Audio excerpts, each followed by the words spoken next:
to Shattering Myths. Yes, we have reports out of the Obama White House that he called the Republican Congress into the White House to discuss the crisis with the budget.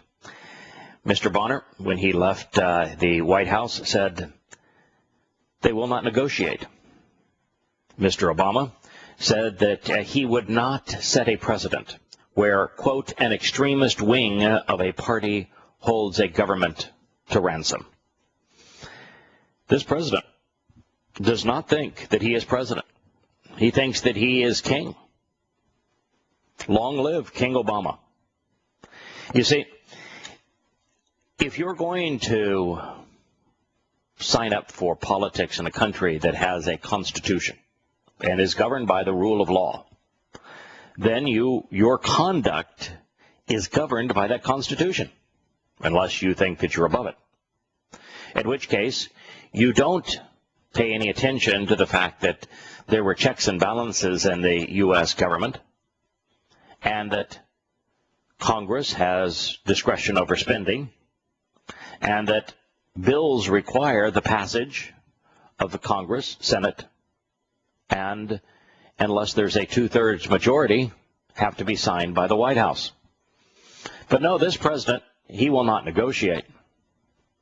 From his perspective, it's what he wants or you're bad. Your standard megalomaniac at the helm of a country that was once a republic. Now, the reality is, and we talked about this yesterday, America is bankrupt. America has no hope of ever paying back its debt.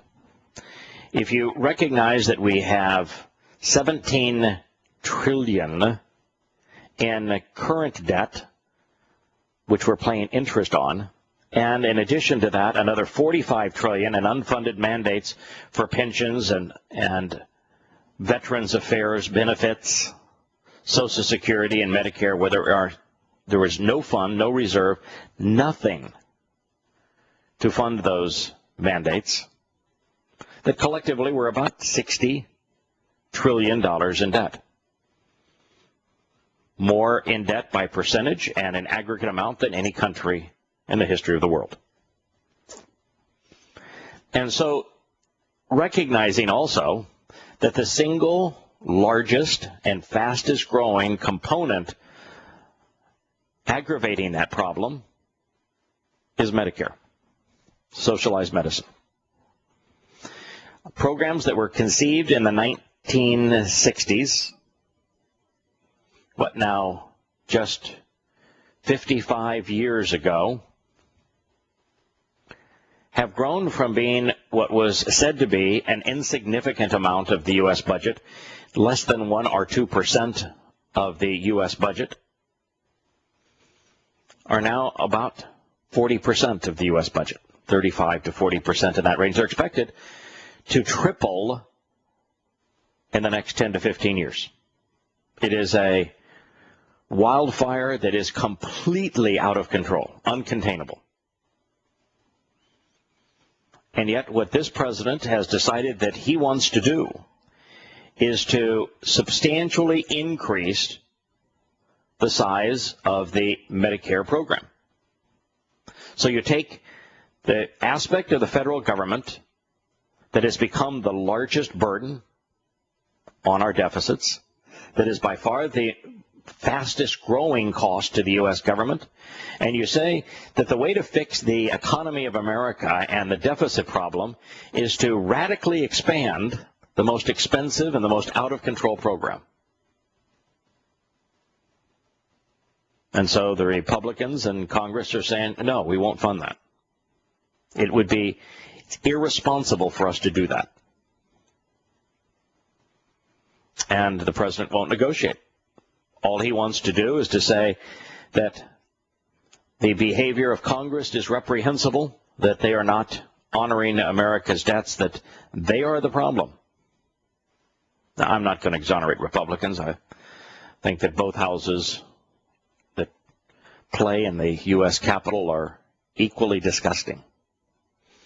But what we have here is megalomania. A man who considers himself chief potentate and has no interest whatsoever of negotiating, and all of his rhetoric is condescending.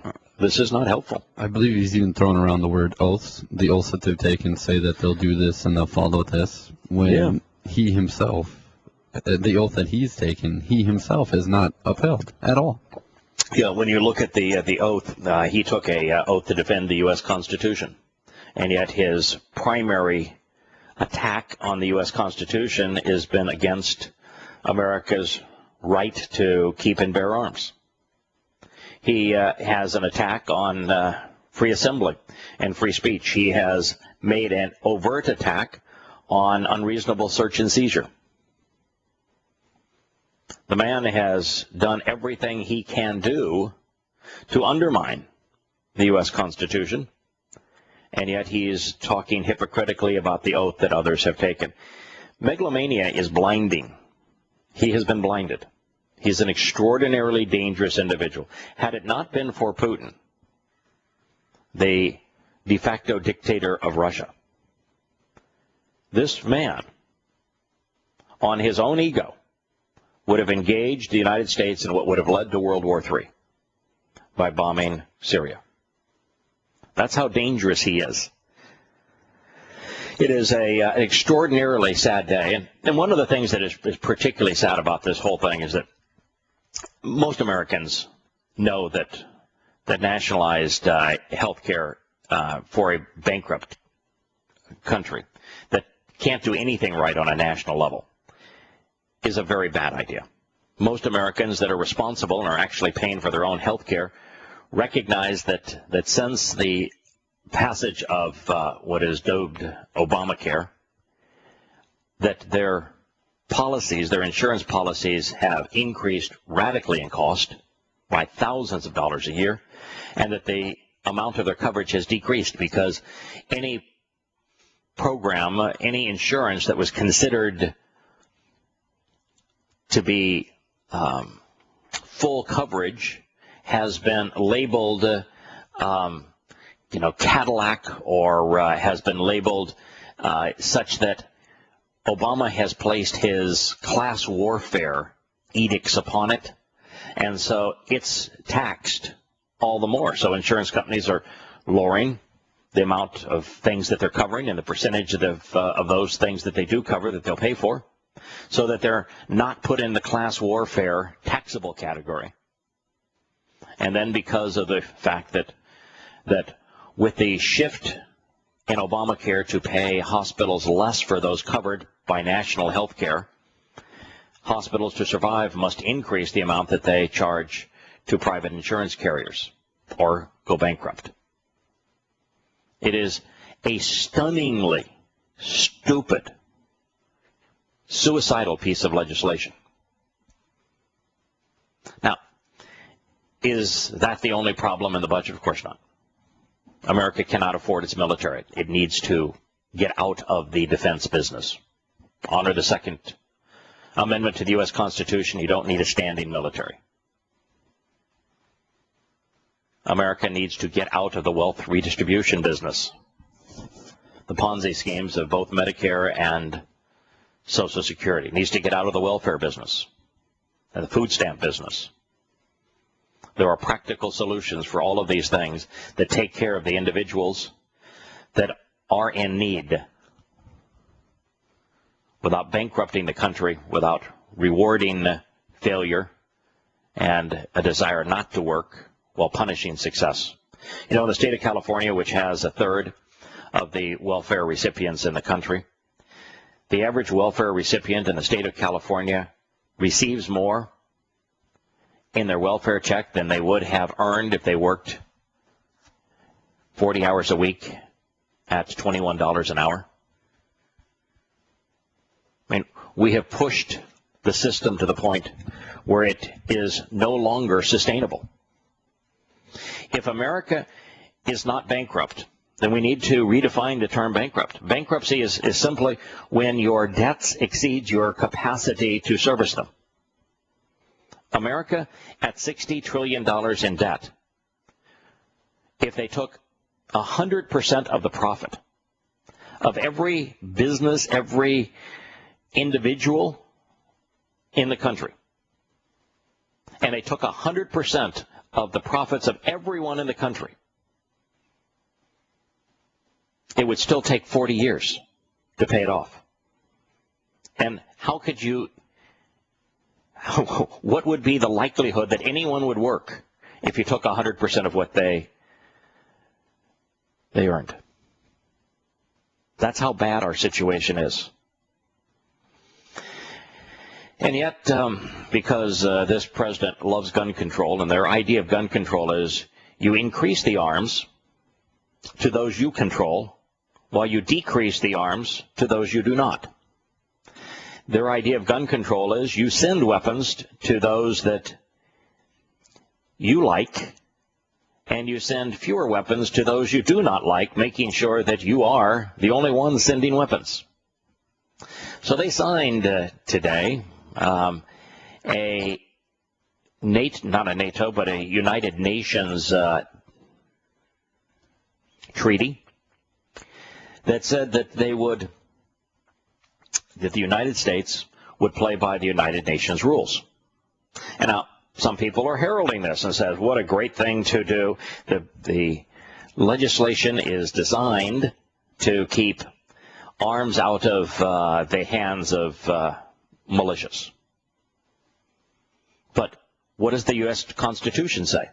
The Second Amendment says that a militia is absolutely essential to a free society.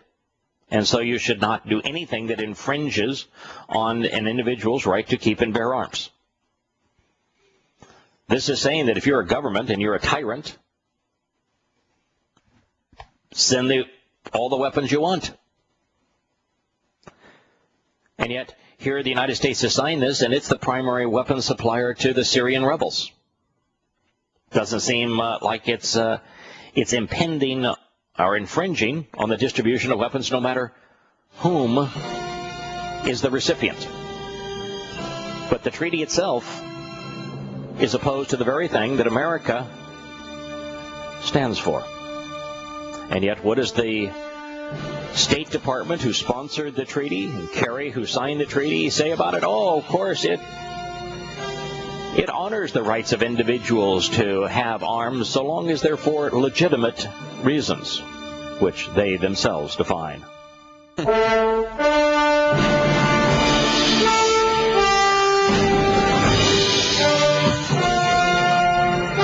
Welcome back to Shattering Myths. Yes, indeed, one of the quotes from Obama was interesting. He said he would not set a precedent where an extremist wing of a party holds the government to ransom. So anyone that opposed him is an extremist. And yet, you look at at Spygate for the U.S. government, where the companies like Google, Microsoft, Yahoo, Lincoln, and Facebook have all filed suit against the U.S. government. All of them. And the reason they filed suit against the U.S. government is that the U.S. government not only demanded by court order that these companies would have to make all of the activities that are taking place through their browsers and through all of their communication medium available to the U.S. government, so that all of the private data gets fed to the U.S. government. But they were also forced to sign declarations that said they would not discuss any of this. So this nation that claims that it is fighting for the freedoms of America and fighting against America's foes so that America remains free is imposing its will on America's largest businesses, telling them not only that they must act in a way that is detrimental to their business, so that the government can spy on everyone that they think is an extremist by their own label. I mean, here in the States, he's labeling conservative Republicans as extremists. And so anyone that is opposed to the regime in power in America can choose whomever they think is the enemy, and they're forcing businesses to fight their battle for them. What I find extremely weird is that isn't the NSA there solely because of extremist Muslims? No. Don't we make laws? Isn't this what he says, though? That these laws are made because extremist Muslims are terrorists, therefore we have to stop them. No, he would never say that.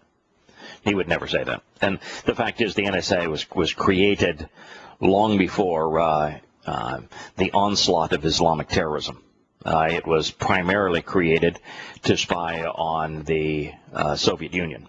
And then after the Soviet Union, it was created to spy on China. And subsequently, American politicians have decided that the real threat to America is American extremists. Anyone who would oppose the government, who wouldn't go along as a lemming, would stand up against it. They are the extremists. They are the enemy. So we needed them. They wanted a mechanism to spy on them. What I'm trying to say is that our government has made laws that affect every American. Right. Since 9/11, every American is affected due to what we are told to be, which we know isn't true, but told to be extremist Muslims, which they always say it's a small fraction of Muslims, blah, blah, blah. They make rules all the time, and they change laws all the time based on small sections of people. Actually, the U.S. government has specifically denied any commonality between Islam and terrorism. The FBI and all documents of the Homeland Security Department of the U.S. government have been directly expunged of any reference to Islam. So our government specifically denies any connection between Islam and terrorism, overtly, by law, by national decree. There is no FBI documents, no CIA documents that make the connection between Islam and terrorism, even to use Islamic extremists or radical Islam or even Islamist. They've completely expunged the only common denominator for 99% of terrorist acts. Now, the NSA used to be a spy agency specifically directed abroad at alleged enemies abroad. And now it's not the case anymore. The NSA's primary purpose is to spy on Americans. Now, what's interesting about this is that not only is the NSA forcing companies to do its dirty work, businesses, not doing it itself, forcing businesses to do its dirty work, and actually employing businesses to manage the systems for the NSA. You remember, Snowden was not an employee of the NSA. He was an employee of Booz Allen. And then what they're doing is they're compelling, by court order, the managers of those businesses and the employees of those businesses who are now working on behalf of the U.S. government against the interest of those businesses not to divulge what's occurring. So what Google and Microsoft and Yahoo and Lincoln and Facebook are going to court for is freedom. Freedom to disclose what their government is requiring them to do. But what does the government say? No, we're not going to do that. We're going to steal your freedom.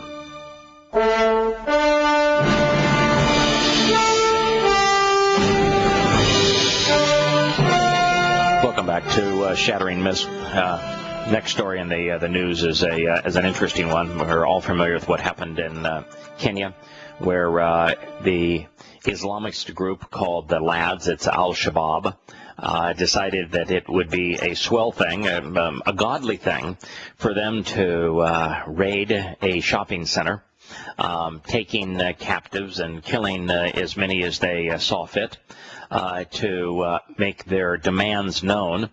That the Kenyans religious community decided that the best way to deal with the Islamic assault on their society that killed so many is to hold an interfaith prayer service for the 67 victims and to invite Christian, Hindu, and Muslim clerics to the prayer service. Yes, what they said is that the inquiry is going to be set up to determine why al-Shabaab, the Islamist militants, decided to raid the shopping center, but that in the meantime, we're going to have the General Secretary of the Supreme Council of Kenyan Muslims tell us Islam is not terrorism, and terrorism is not Islam. Islam is peace. Of course, Islam means submission. It means surrender. And Muhammad said, I have been made successful and victorious with terror. Of course, Allah admits to being a terrorist throughout the Quran. So what the Supreme Council of Kenyan Muslims has said, he knows to be untrue. Another religious leader said that the religion has been misused, and the intention of clerics in the Interreligious Council is to eliminate such misconceptions. Yes, the way that they're going to say that the religion has been misused and to eliminate such misconceptions is to lie to you. Because if you know the truth, if you take a few hours of your time and you read any one of the 5 oldest Islamic sources, the Quran, the Sirah, which is the biography of Muhammad, compiled by Ishaq, the Tariq, which is the history of Islam's formation, compiled by Tabari, or the 2 oldest hadith collections, ordered by topic by Bukhari and Muslim, 90% of the material that you will read is either grotesquely immoral or jihadi in nature.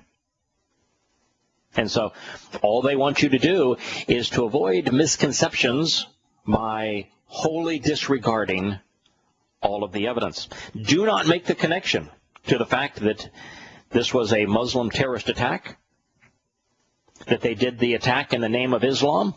Don't make that connection. Don't make the connection to the fact that 99% of today's terrorist acts are perpetrated by Muslims. Don't look at the hellish conditions that exist in the 75 Islamic countries around the world. Don't read the Islamic scriptures and come to understand that Allah was a terrorist by his own admission, as was Muhammad. No, just cling to faith, because as the president of Kenya said, faith is one thing in 100 different languages. That's why faith unites us. What have you to say about that, Larry? Well, I think you're spot on. You know, I mean, you have a guy that Muhammad was a slave trader. That's the lowest form of human being on the planet. Second lowest. Second lowest. Well, who's worse than a slave trader? A pedophile. Well, but as a slave trader, they are pedophiles often. They're kind of a combo pack there. Yeah, I would go along with that. But I think that the single greatest abuse that you can perpetrate is being a pedophile. Now, by the way, Muhammad was also a pedophile, so he wins the prize either way. But you're right, he funded Islam through the slave trade. One of the reasons that he perpetrated terrorist raids is so that he could kill the men, rape the women, and use the children as a form of capital, and he sold them as slaves. Yeah, sex slaves too, primarily. The Quran is a story of a 28-year career of a slave trading pedophile. That's what it is, who scared people with some religious deity made up in his mind. Yeah, all the women that Muhammad is chronicled as having raped were all women that were the result of terrorist raids where Muhammad murdered their husbands and their fathers and their brothers so that he could choose the prettiest women that survived to rape. And his harem was filled with young child slaves that he acted as a pedophile. Of course, he was an illiterate bastard as well. It's pretty hard to be a spokesman for Yahowah and be illiterate. I can't imagine. Yeah, that's kind of interesting. That one of the things that Yahowah was most insistent about is that whatever he told one of his prophets, that they write it down. and I mean, he's constantly telling all of his prophets, write this down, write this down, keep a copy of this. This is where I want you to keep the copy. Once you have written it down, this is where that copy is to be filed. This is what you're supposed to do with what I have written, which is to read it constantly and recite it. And so now Yahowah says that my one and only name is Yahowah. Is allegedly going to go to Arabia to find an illiterate pedophile and slave trader to convey his message. Of course. And since Yahowah's whole thing is about choice, it's no longer choose. You will submit to this religion, which is really, that's what encapsulates religion. Islam's sort of the ultimate religion. It really is. If you were to take, although Christianity is the most popular religion, and Christianity is created by Paul, I am pleased to announce that I finished editing Questioning Paul late yesterday. The woman who is, well, thank you, that has been helping me with getting the syntax and the typographical errors cleaned up, I think is now about halfway through the last chapter. So within a couple of days here, we'll be ready to post the new Questioning Paul. But Paul created the world's largest religion, which is Christianity. And it's a very effective religion in that it is especially beguiling because Paul crafted his faith to conceal Yah's testimony. And so it's beguiling. But I'm going to agree with you. I think that the perfect religion is Islam. It is equal parts politics as it is religion. It is wholly militant in its nature. It is extraordinarily effective at motivating men because it gives them total dominion to abuse women any way that they see fit. And so it is the ultimate religion, and we speak of religion in a disparaging way because God hates religion. The term that I like to use is God damn religion. Damn means to separate. God does separate it from religion and the religious. Islam is perfect in this regard. It is extraordinarily caustic. Now, speaking of caustic, there is this charm offensive, Larry, that is being perpetrated by Iran's new president, and he is his name is Hassan Rouhani, and Hassan Rouhani is being presented by the West as a moderate. They get these labels, and once the label is set, then they they'll stick with it.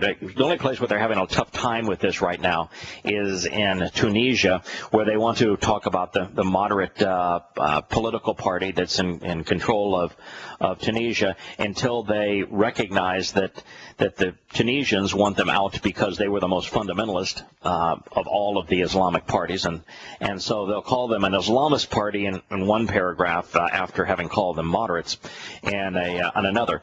But Hassani Rouhani has been trumpeted as the smile of Iran, the moderate who is in a position to negotiate with the West about Iranian nuclear ambitions. So I thought I'd just take a moment and share the background of this man, and feel free to chime in because Mr. Hassan Rouhani. This real quickly, as you know, I have contacts over there. Yeah, your wife is Iranian, right? Very close personal contacts in her family, which are just absolutely beautiful. Right. And I will tell you that they're telling me that the country is going on lockdown. Yes. I mean, it's each month it's getting a little tougher, you know, and it's not just the money situation. It's beyond that. It's the religious police in force. Right. It's getting really, really tough. Now, you think Hassan Rouhani, who's this charming intellectual, as he's being presented, and world politician and mediator, the voice of reason in Iran, do you suppose that he's actually an Islamic cleric, or do you think he's just a freedom fighter? I would assume he's a cleric. He is a cleric. He is a Muslim cleric with the status of Shia Mujahid. He has been a member of the Assembly of Experts since 1999. He was a member of the Expediency Council since 1991. He is a member of the Supreme National Security Council since 1989. He's also Deputy Speaker of the Islamic Consultative Assembly. He is Secretary of the Supreme National Security Council. In his capacity, he also headed the Iranian nuclear ambitions and the negotiation with Europe regarding their nuclear ambitions. Now, just a kind of an interesting thing. At the website for a group that he himself manages, which is the Center for Strategic Research, which is headed by Rouhani himself, he misattributed his PhD to Glasgow University. He was at the Caledonian University. He also poo-poos the fact that it's been found that much of his dissertation was plagiarized. But don't worry about that. In Islam, all of that kind of stuff is A-OK. Now, how do you think that Mr. Hassan Rouhani became well enough known amongst Iranians to hold all of these high positions? Well, let me share this with you. As a young cleric, Hassan Rouhani started his political activities by following the Ayatollah Ruhollah Khomeini during the beginning of the Iranian Islamist movement. In 1965, he began traveling throughout Iran, making speeches against the government of the Shah. And during those speeches, he was arrested many times because he was an advocate for the Ayatollah Ruhollah Khomeini. In 1977, he held a public ceremony in Tehran at the Ark Mosque to commemorate the death of Mustafa Khomeini, the eldest son of Ayatollah Khomeini. Rouhani used the title Imam for the Ayatollah for the first time, providing him with the political status to return as de facto king.